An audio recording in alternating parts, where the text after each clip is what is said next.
A'udhu billahi mineşşeytanirracim. Bismillahirrahmanirrahim. Elhamdülillah.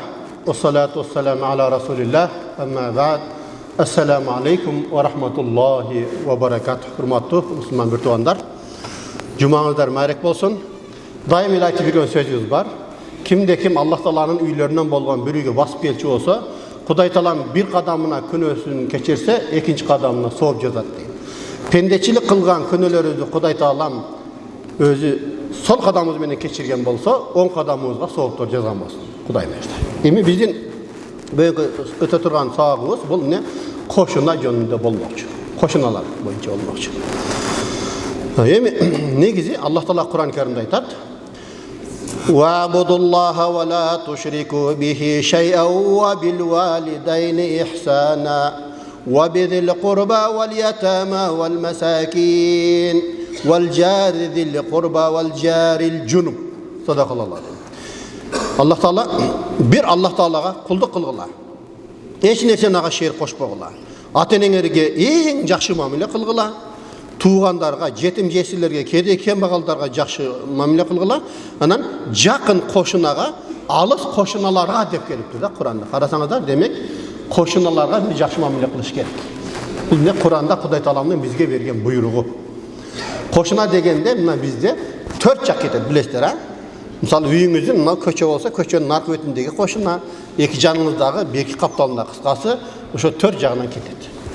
Bazı koşunalar, o koşunalar menен bir жақсы мамиле болуш керек. Bu mamileni bizge Kur'an'da Allah Taala aytты. Эми koşuna demekçi barız biliriz, 90-cı yıllardan keyin şahara kelip başladı. Oşonda koşunalar bir tuğanday bolчубуз da. Baykaçlar oşonu. Koşunalar bir tuğanday dedi. O iki köşe arjaqtagı biri bolsa dele şahara kelgende kel koşuna da bizi kabul alıp oşonun үйүндө жашап окуп эле жүргөнбүz. Koşuna kanday bolganda. Hazır emin vakt ötken sayın peyil ketip otar. Peyil ketip otar. Misalı 2000-ci yılga çeyin ayıldan bir bereseni biri beri verse, oşol ayıldan alıp gelip durup, köşelerde tap, adresini tap, oşonu berip durup, anan kayra mına koşuna men amanatımı tapşırdım dep kayra barat ele da. Hazır emin biri bir buyumdu beri verse, bir yaktan adam tosup olmasa kayra alıp barip koydu eken da. Qarasаңдар peyil ketdi da bayaq жерде. Murdaqday zaman olmay qaldı. Janda emes mi? Oşo ne bolçu da murda? Menda oşol bir buyumdu dayındagan eken, 2 jol ayılga barıp keldim. Nege albaysın? Men unutup kalıptırmın da bayağını. Je özü çalıp koyup bayaq жерде. Qarasаңдар 2 jol ayılga barıp keldim. Jüre tur bayaq takside. Kichkinekele buyum bolçu. Hem çoğurak buyum bolsa alıp barıp berip koysa gerek. Görbeysizmi? Uşunday bir zaman bolup kaldı. Peygamber hadisinde gelet ma zala Cibril yusini bil jar hatta donantuhu sayurisuhu. Cibril peşte kelip koşunaga жақсы mamile kıl, koşunaga mamile kıl, koşunaga жақсы mamile kıl dep maga ayta verip, eskerte verip, şunçalık dengelde men oylap kaldım deyip Peygamber dedi. Demek men kaza olsam koşuna menden muras alganga uktu eken da degen oylar keldi maga deyip. Görmüşler. Koşuna kanday bolsun. Эми koşunaçılık adepler var. Peygamberimiz şu sahabaların birisi Abu Zar'a aytkan eken. Ya Abu Zar, eger de sen şorpa kıla turan bolsaң, suusun körek kuydagın koşunalarga ber деген eken da. Karasaңыздар, kanday sonunda veya jerde. Suunu ele körek koyup koysaң boldu, oşol özüң içken şorpa, biroq körek koy koşunalarga ber deydi. Oşol nerse menen biz murda jaşagan ekenbiz da. Oşolda misalı ben bilem, biz jaştayыбызda koşunalar tamak jasasa, oşo koşunadan sessiz bir çınını bizge keletele da. Ben bilem oşonu içi. Sebep bizim ata-babalar sünnet menen jaşagan eken de, Peygamberimizin hadisi menen jaşagan eken. Misal apam da enem rahmatlık tamak jasaganda, şu bir keseni koyup turup, "Bak, koşunaga ber" dep turup, oşoga jügürtetele biz oşonu kötörüp bar, beretелеген. Qarasаңыздар, koşuna menen kanday mamile болгон da bayaq jerde. Koşunların үйүнө barıp, jatıp, tamağını jep, uktap kalat elek ko. Kerek bolsa koşunalardın emesi, kuhnyası bir bolçu murda. O çokana da koydu, bilesizler va? Keyir üylerde misal bir o çokana bir gün bu tamak bışırattağın эки үй кошо жейт, эртеңки күнү анын кезеги алып бышырат, аныкына барып жейт. Ошондой болуп эле жүргөндөй карасаңыздар. Азыр пейил кетти тугандар, андай болбой калды. Андан кийин пайгамбардын дагы бир хадисинде келет. Лейсал муъмин аллади яшбау ва жарху жай. Bir adam özü kursağı tok bolup koşunası açka jatsa al mo'min emes deydi. Al толық mo'min emes deydi. Hazır koşunan surabay kaldık ha. Burada eşikler, darbazalar açık ele jatat ele hazır büyük darbazalardı bekitip alат, bekitip koyat. Darbaza emes, үйүнүн эшигин дагы бекитип алган тамак жасайт да. Ошо жыты аркылуу эле кошуналар жеп кое турган сыяктуу да баягы жерде, тамактын өзү эмес, жыты аркылуу жеп кое тургандай кызганат да тамакты баягы жерде. Эми студент кезде мейли бары студент болгонбуз, эми анда кызганасың тамактан. Студентсиң да эми өзүң ачкансың, бөлүштүү болуп калат. Кошуна комнатадагы бала келип жешип койсо сен ачка каласың. Эми студенттер түшүнүктүү да, эми ал студенттер мурдатан эле ошондой го, тамагын жашынып жейт го баягы жерде. Бирок азыр жөнөкөй адамдар ошентип калды го, карасаңыздар. Жөнөкөй адамдар андай болбошу керек. Мисалы, ушул жерде азыр отургандардын бир 80% студент болсоңдар керек. Кана ким башынан ошо өткөн студенттик кездер. Мисалы жанагы тамакты бергин келбей, жашынып жеген кездер өткөндө бар эле башыбыздан студент болгонбуз. Бирок пайгамбар хадисинде эмне деп атат? Эгер Абузар сен тамак жасасаң, суусун көбүрөөк куй дагы кошунага бер деп атат да. Карасаң, кошуна менен кандай бир мамиледе болушубуз керек, ошону бизге жакшынакай кылып сүрөттөп жатат. Андан кийин пайгамбардын дагы бир хадисинде келет: "Мен кана ю'мину биллахи вал yawmil ахири фала ю'зи жараху." Kimde kim Allah Teala'ga iman keltirse, işense, ahiret gününe işene turgan bolsa, koşunaga ziyan berbesin deydi. Hazır emin Kuday saktasın, karasaňar, jıldap sottoşkan koşunalardı körüp atabız da. Nege dese, menin dualımın üstüne al deyip, jıgaçın koyup dur, menden ruhsatsız deyip. Peygamber hadisinde kelet, egerde senin dualına koşundan muhtaç bolup bir jıgaç bilete koyup turan bolsa, tüy bak koysun deyip bayağı jerde. Koşuna da bu ne? Karasam. Al emes, bizde oşol ne? Gördü.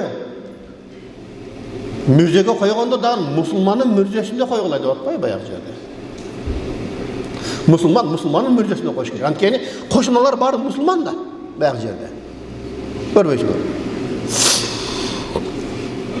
Бұл эми ошол кошуналар жөнүндө айтылган хадис экен. Эми пайгамбардын дагы бир хадисинде келет. Аллахка античип айтамын, момун болбойт, толук момун болбойт деп 3 жолу айтыптыр да. Ошондо сахабалар: "Мен я Расулуллах, я Расулуллах." Пайгамбар: "Ким момун болбойт?" десе, "Аллази ла я'ману жараху бава." Эми дейт, кандайдан десе, бир адамдан дейт, ошо кошунасы анын зыянынан аман боло албаса дейт, ал момун эмес дейт да баягы жерде. Koşunaga biz hiç kaçan bir ziyan jetkirбешибиз керек экен да. Тилиң менен, башка менен, жүрүш турушуң менен, кыскасы не? Ошол не? Сенин зыяның жетпесин дейт да. Эгерде кимде ким дейт, кошунасы бул кишинин зыянынан аман боло албаса, ал адам ыймандуу болбойт, толук ыймандуу болбойт деп 3 жолу айткан экен. Элестетиңиздер. Ушундай заман болуп калды азыр. Кудай сактасын. Мурдагы жумаларда да айттым эле жанагы мен ошол азыркы бүгүнкү заманды чагылыштырып бири аткарыптыр. Бир эмени көрүп калдым. Бир киши баласына: "Бар балам, кошунанын арабасын сурап кел" дептир. Бар кошунасынан: "Баланча байке, арабаңызды берип туруңуз" десе, араба жок деп койду. Тет якта мал сарайдын жанында араба турат. Тиги бала көрүп турат анычы. Көрүнүп турат. Ал кошунасынан сураса, араба жок деп атат да.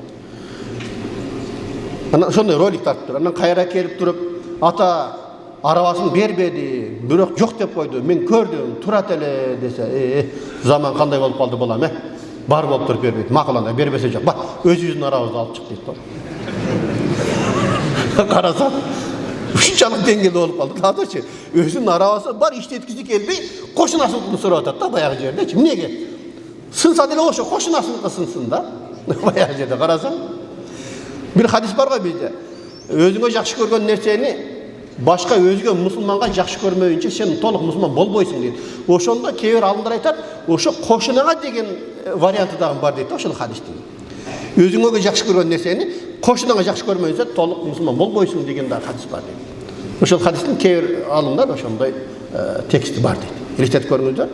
Кошуна менен айрыкча биз жакшы мамиледе болушубуз керек. Эми кошунага биз көрө албастык кылбашыбыз керек экен. Ага зыян жеткирбешибиз керек экен. Эгер ага зыян келе турса, аны биз коргошубуз керек экен. Өзүбүздүн бир тууганыбызды өзүбүздү коргогондой коргошубуз керек экен да. Бул не? Кошуна менен болгон адепке кире туугандар. Ага бирөө зыян жеткирсе, жок, андай болушу мүмкүн эмес. Мен аны менен чогуу жашайм. Кантип эле деп туруп, аны коргошубуз керекпиз. Баягы жерде. Ondan keyin Peygamber'in damır hadisinde gelir. Men kana yu'minu billahi vel yevmil ahir fela yu'zi jarahu.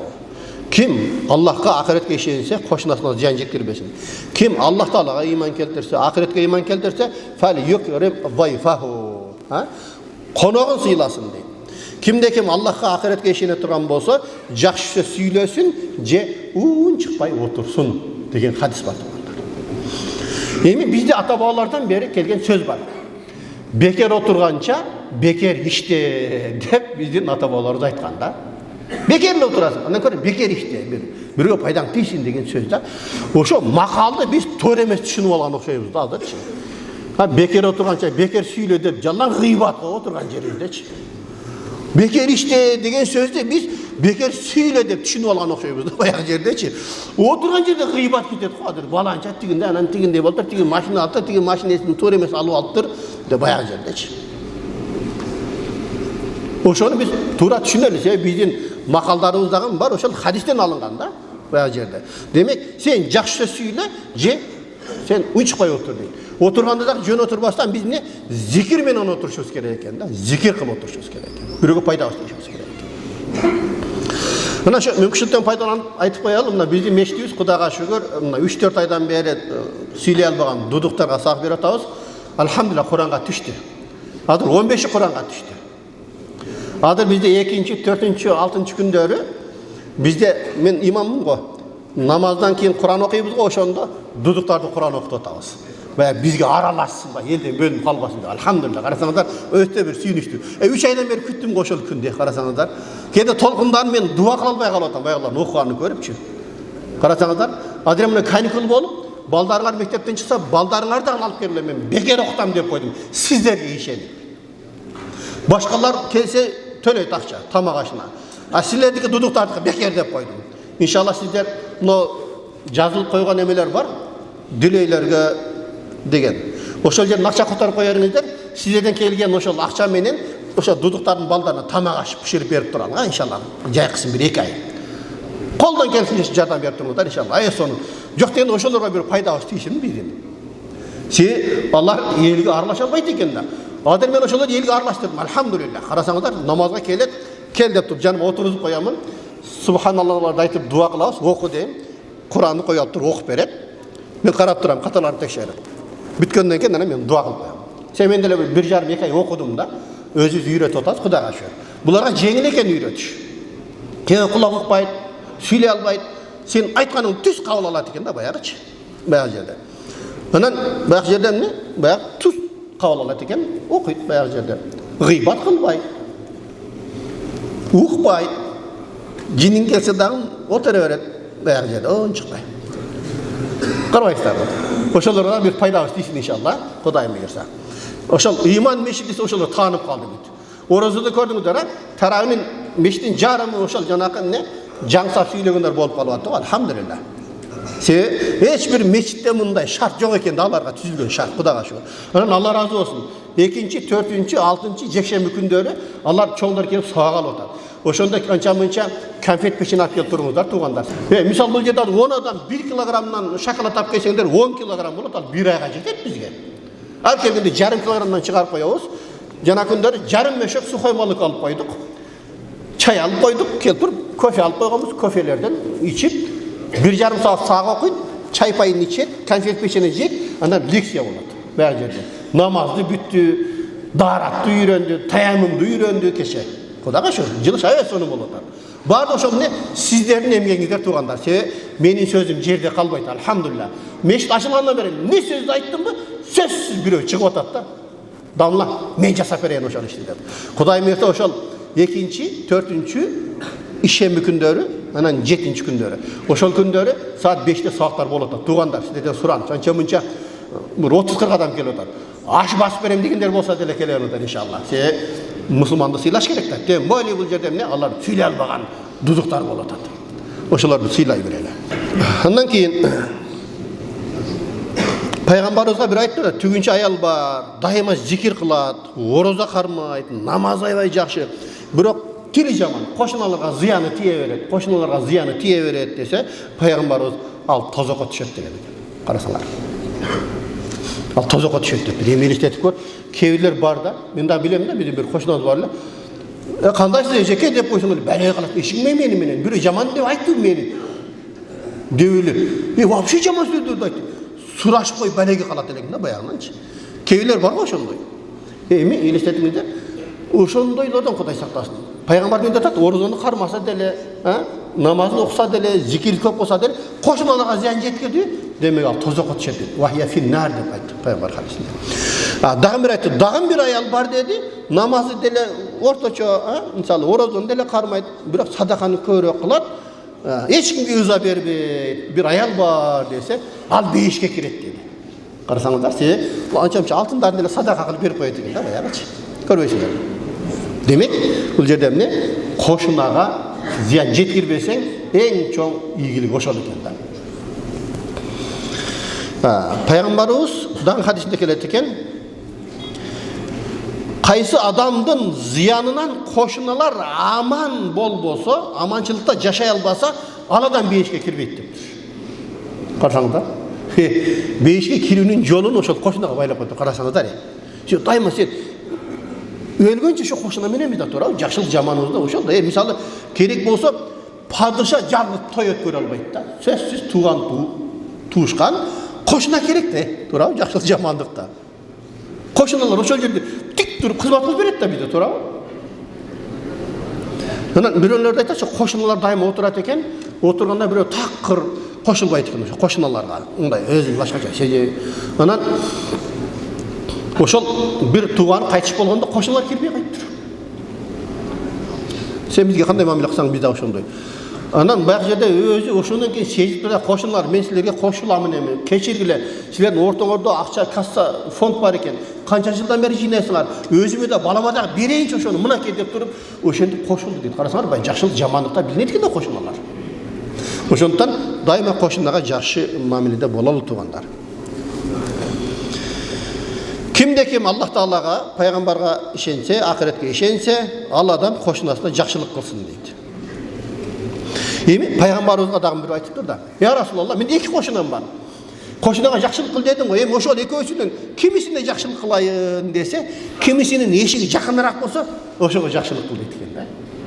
Карасаң, сахабалардын арасында бирөөсү. Ошо тамак жасаганда кошуналарына бер дегенди уккан да. Кой сойгон экен, бир жака барып келиптир. Барып келиптир, кой сойгон экен, сураптыр да, эмне болду? Кошуналарга бердим десе, о десе. Мына еврей кошунага бердимби деп кайра сурайт экен го. Карасаң, мусулман еврейге бердимби деп атат дейт да баягы жерде. Эмнеге десе, пайгамбар кошунага жакшылык кылат деген. Ал мусулманбы, башка дин айырмасы жок да, айырмасы жок. Башка дин болсо да, ал кошунага ага биз жакшылык кылышыбыз керек экен. Карасаң, кошунага бердиңби деп сурап атат да баягы жерде. Андан дагы бир таң калыштуусу,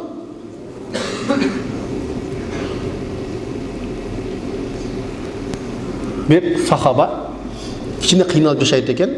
Ошо сахабага бир кошунасы кой союп, койдун башын бериптир. Жоктун ошо бала чакаңдын эмесе, бала чакаңдын ошонун ичинде жеп алгын десе, карасаң Аллах Таала Кур'ан Керимде аят бар да.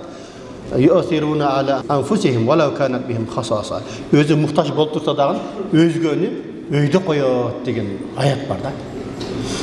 Мен эми жесем жеп алам. Мына кошунамдан бала чакасы көбүрөөк. Эми сахабалардын убагында бүт эле көбүнчө жарды жашаган экен да, байлар аз эле болгон да. Ошого түндө алып барып бериптир. Таңга мал эшиги такылдайт экен, караса 7 кошунага айланып, таңга кайра өзүнө келип калды баягы. Карасаңар, койдун башы жөн эле. Ошону дагы эмне жок дегенде ошо кошунама берейин деген бир мусулмандарда сезим бар го. А бизде болсо эмне? Öz oçoğuna kül tartat dep turup özüm ölböйүн деген жашоо болуп калды го. Ошо башты дагы бербей мусорго таштайт го. Жок дегенде ошол башты бышырып туруп мына деп туруп даяр берсек деле жарашат го, туурабы? Кошуна мына койсойдук эле бир эки жиликтен кошуп туруп башын кошо берип койсок, баш деле сонун го негизи. Мисалы ошол жерде баары эле айылда чоңойгонбуз. Баш аякка туруп, азыркылар эле жебей койду, биз баш жеп эле чоңойдук го, сонун го негизи.